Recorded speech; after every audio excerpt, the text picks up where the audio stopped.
In this video, I'll show you how to make a copy using your Canon Pixma TS7720. Let's get started. So we need to go on the center display, press the home button to get the home page, select copy.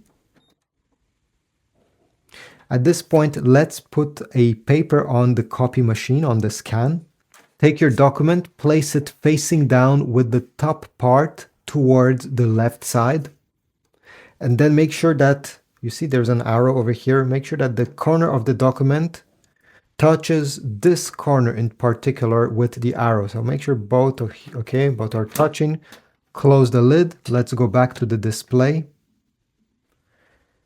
And we're going to have a few different settings. Most people will simply use the standard copy.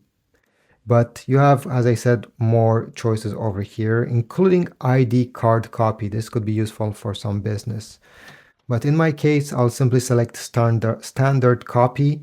And from here, you can select the black button if you want to print in black and white, or the color button to print in color.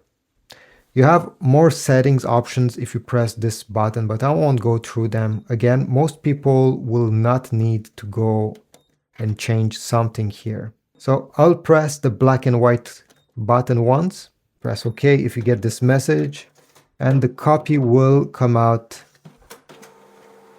of here.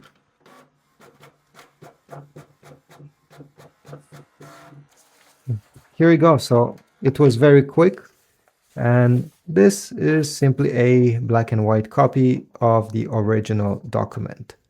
Thanks for watching. If you found this video helpful, take a moment, leave a comment down below, subscribe, like, and I'll see you in the next video.